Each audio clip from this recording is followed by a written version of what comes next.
Ladies and gentlemen, welcome to the main event.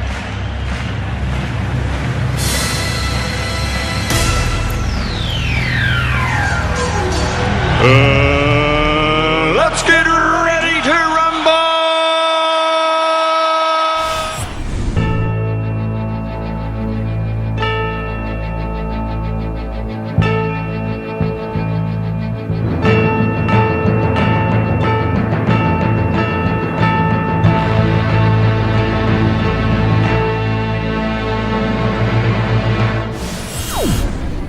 Hey, y'all, make some noise if you think the Earth is flat! Make some noise if the Earth is flat! Make some noise! If you think NASA's full of shit, make some noise!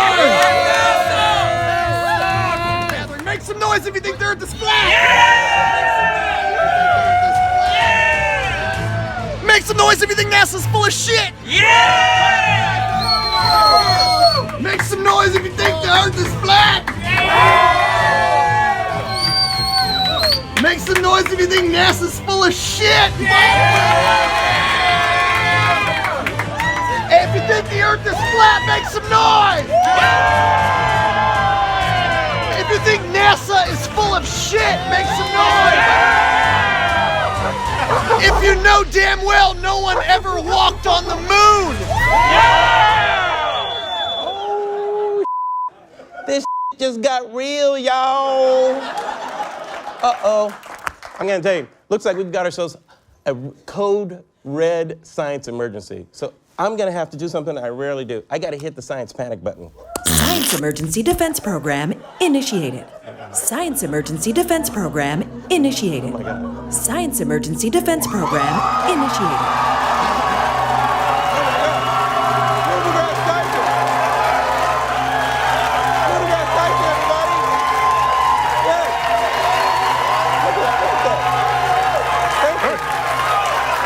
I'm trying to eat my dinner. I got your distress call.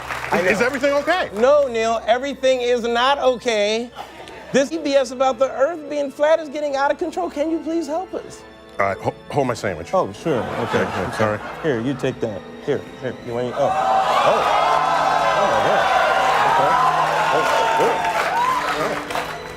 God. Put your coat back on, Grandpa. Nobody wants to see your saggy old man tits or your bulging belly full of undigested GMO sandwiches. The Earth looks flat because, one, you're not far enough away at your size. Two, your size isn't large enough relative to Earth to notice any curvature at all. It's a fundamental fact of calculus and non-Euclidean geometry. Small sections of large curved surfaces will always look flat to little creatures that crawl upon it. But this... I completely agree, Neil. The Earth will always look flat to the tiny creatures that crawl upon it. And when us tiny creatures send up weather balloons over 100,000 feet high in the air, guess what, Neil? It still looks flat. You know why, Neil? It's because the Earth is flat. But this whole thing, it's just a symptom of a larger problem. There's a growing anti-intellectual strain in this country. It may be the beginning of the end of our informed democracy.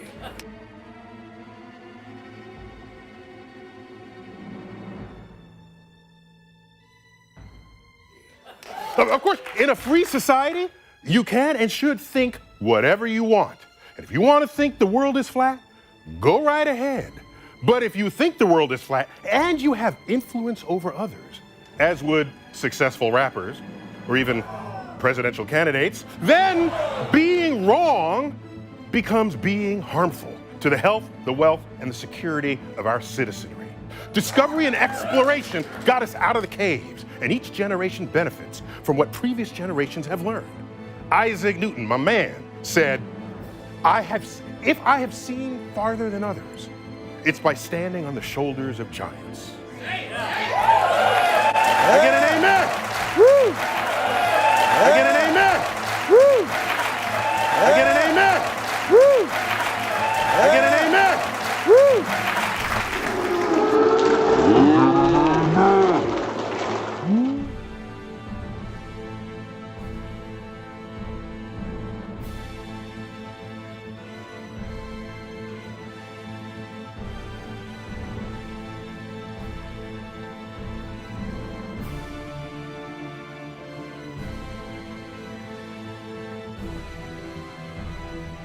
When you stand on the shoulders of those who came before, you might just see far enough to realize the Earth isn't flat. And by the way, this is called gravity.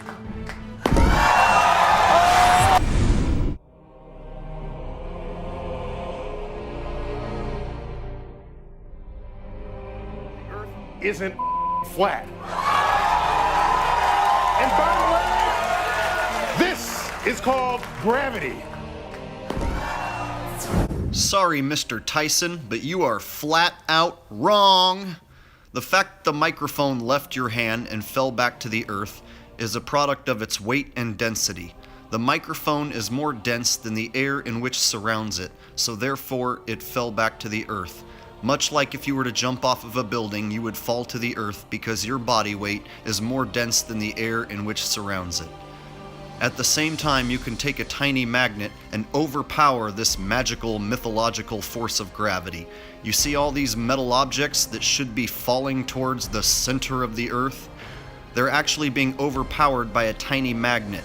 So the same force of gravity, which holds trillions of gallons of water stuck to a spinning ball, are simply overpowered by a tiny magnet. And at the same time, if you fill a balloon with helium, it will rise. It will overpower the forces of gravity. This is due to buoyancy. Because the helium in the balloon is lighter in which the air that surrounds it, it then rises. The helium can overpower the weight of the balloon itself and rise. If you were to drop a balloon without any helium in it, it would fall back to the earth. But once you put helium into the balloon, its contents are lighter than the air in which surrounds it, and it can then overpower the weight of the balloon and cause it to rise. The fact that something falls and the fact that something rises is due to density and buoyancy, and nothing else. It is actually very simple. Whereas gravity causes objects to fall towards its supposed center of the earth. The fact that the center of the earth has never been proven causes the entire concept of gravity to fall apart, as the deepest any humans have ever dug down is in fact only 8 miles deep.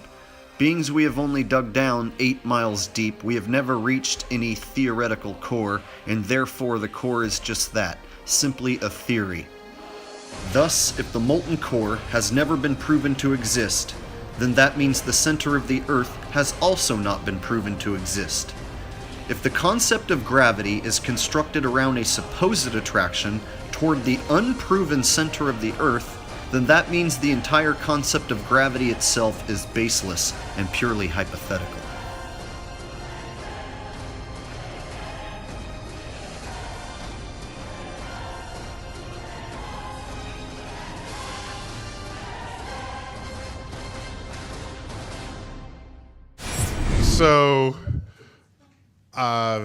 So you spin, when you spin pizza dough, it kind of flattens out. Yeah.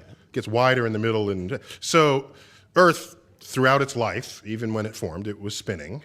And it got a little wider at the equator than it does at the poles. So it's not actually a sphere. It's oblate. And officially it's an oblate spheroid. That's what we call it. But not only that, it's slightly wider below the equator than above the equator. A little chubbier. A little chubbier. Yeah. Chubby's a good way. It's like pear-shaped. Pear-shaped. Pear-shaped. Pear-shaped.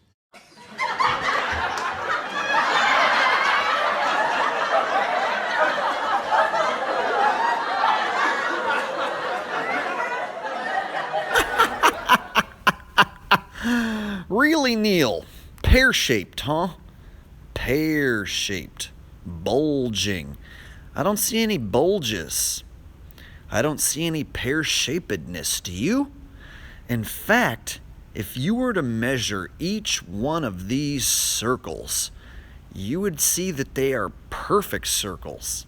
No bulging, no oblateness, no pear-shapedness whatsoever. In fact, just about all the images that I've ever seen were perfectly round circles, Neil. The only one who ever brought up the Earth being anything other than a sphere is you.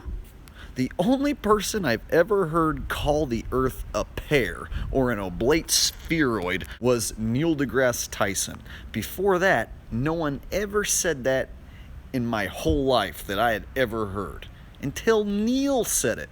Funny thing is, when I go to Google Earth, it's a perfect circle too. So where does this bulging actually begin and end? Where does it take place? Does it only take place on the magical pear in your mind, Neil? Because none of the images that we've been shown have any oblateness or bulging or pear-shapedness whatsoever. So maybe you should get your eyes checked, Neely boy. How do we know the Earth is not flat?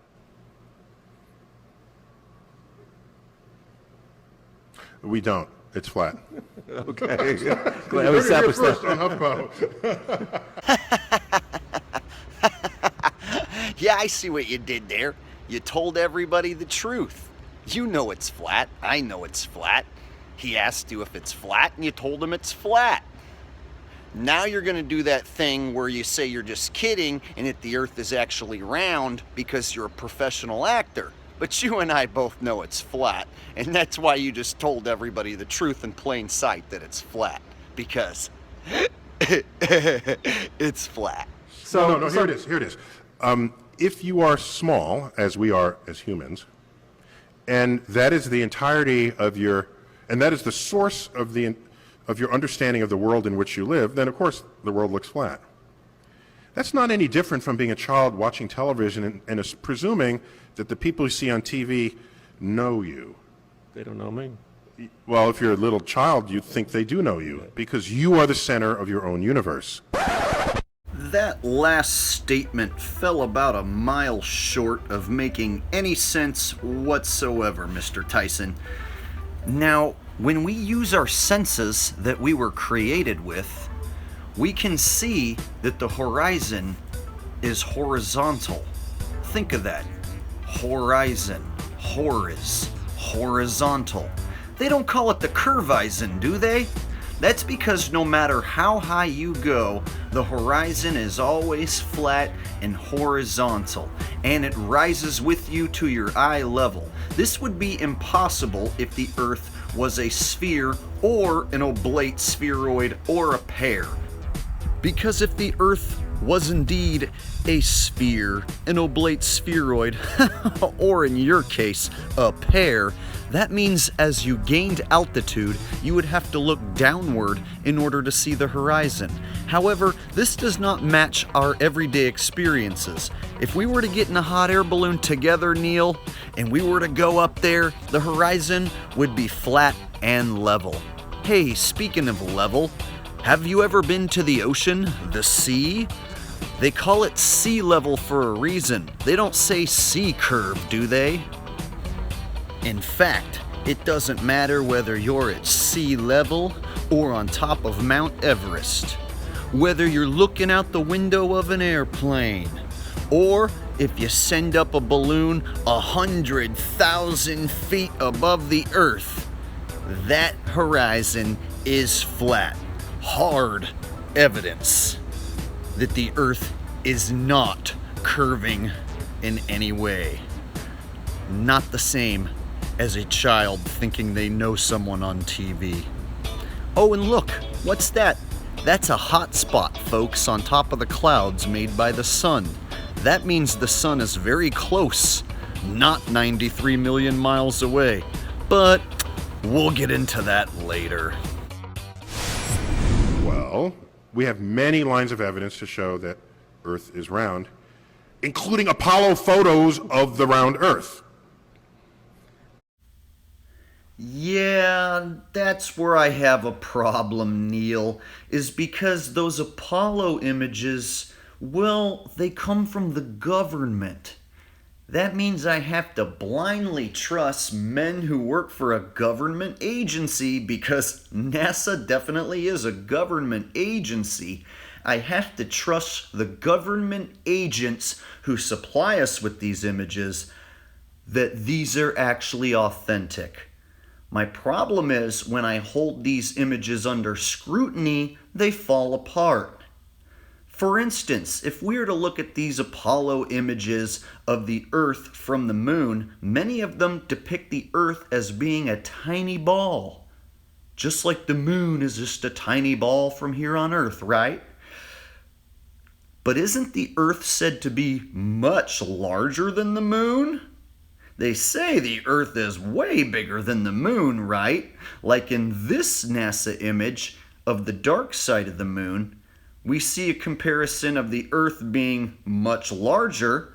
So if we were to stand on the moon, as those men claim to have done, and we were to zoom in, and again, this is a NASA image. Now let's imagine ourselves standing there on the moon looking at Earth. How is it ever going to be a tiny ball up in the sky, like in those Apollo images? How are you ever going to see the Earth rise? It would take up your whole view. For those of you not following along, the very top image is the NASA image of the dark side of the moon. If you were standing on the moon, it would take up your whole view. The image to the right, the bottom right corner, is an Apollo image of the Earth from the moon. Think about it, folks. For those of you who think I'm not being genuine, you can Google Earth from Moon NASA and you can find these exact images right away. This is an authentic NASA image of the Earth from the moon. And if you Google dark side of the moon NASA, you'll find that other image I was just using, and you can trace it right back to their website so you guys can see this is also said to be an authentic photo of the moon passing by the Earth. So again, if we are to put these two authentic photos together, how exactly would you ever see the Earth rise? How exactly would the Earth not just take up your entire view? When you put their images together and you hold it under scrutiny, the whole thing falls apart like a crappy, flimsy card house, folks. There's that tiny Earth from the moon. And hey, that's a funny looking spacecraft. I think I see tinfoil and scotch tape. Hey, let's take a closer look at that Lunar Module. You know, the spacecraft they say they landed on the moon in. That's it, folks. That's the spacecraft.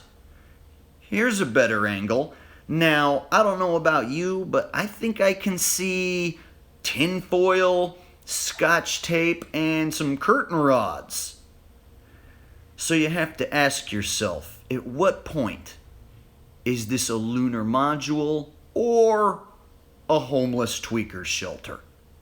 And could it stand up to the elements of outer space? I mean, look at this thing. They stole our tax dollars to make it. NASA claims they went to the moon in that pile of crap. I don't know about you, but I definitely want my money back. And if you look at the boot, it doesn't even leave an impression on the moon. But the astronauts who weigh a lot less, well, they leave perfect footprints.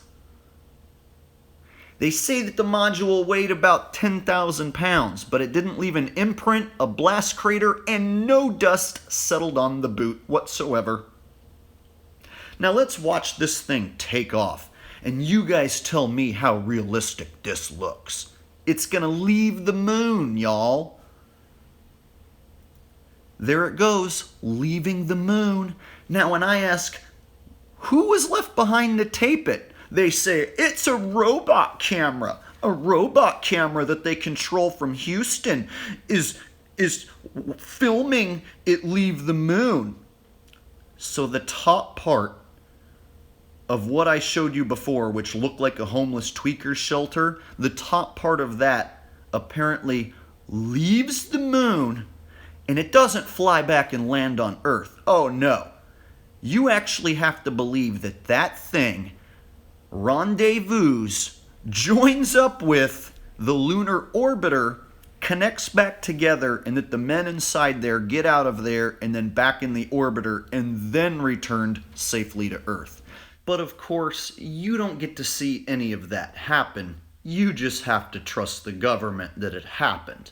Just like you have to trust a professional actor like Neil to tell you to trust the government that those pictures of the Earth are authentic. The only reason I reference that, of course, is you got into kind of a battle on Twitter about that a while back, earlier this year. Yeah, it wasn't a fair battle when you know you're right and you know the other person is just completely regressed in their thinking. You're right, Neil. You're so far outmatched. This ain't even a contest. I got to do other things to keep myself occupied because I can't lose with the truth on my side. So, and I would have left it alone because I don't have time for this until I saw him saying, I use physics and math to show that Earth is flat. Not, those are fighting words. Okay, if he says he's invoking physics and math, let me see where he claimed to do so. All right, Neil, we'll start with the math and then we'll work our way to the physics.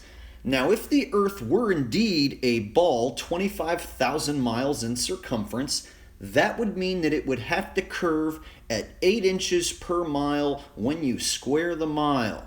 Now, if we are to do this math, it's very simple. The first mile, you would just do 1 times 1 times 8. That would give you 8 inches of curvature drop in your first mile. Now, your second mile, you would go 2 times 2 times 8, which would equal 32 inches. Then you would divide by 12 to convert to feet once you have your inches figured out. Now, if we are to look at Lake Pontchartrain Bridge in Louisiana, it's 23.8 miles long.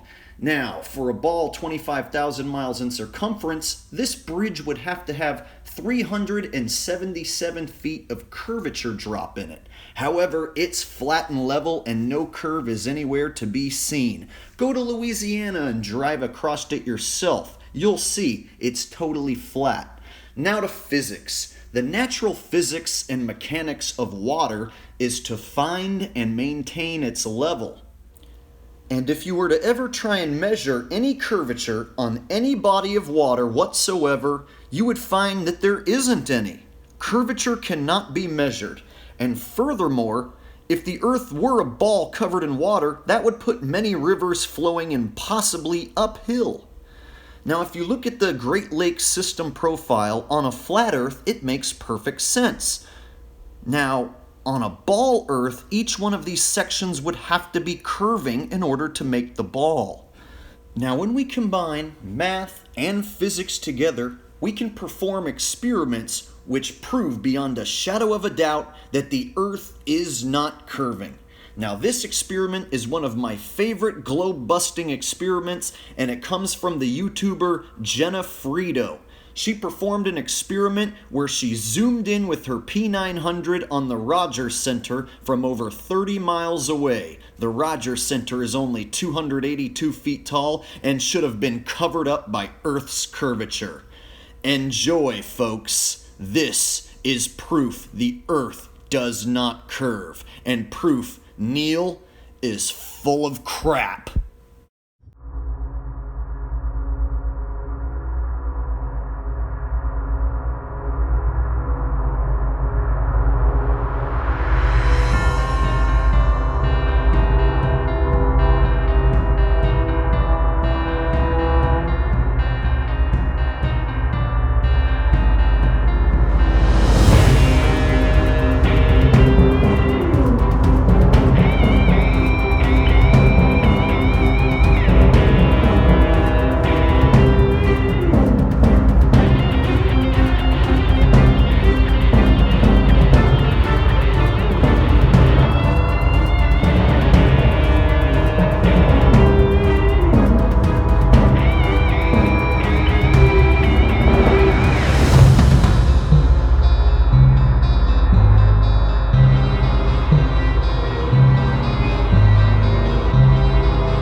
2 feet tall.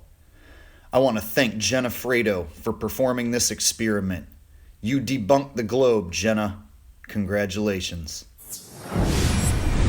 So how do we know the Earth is not flat?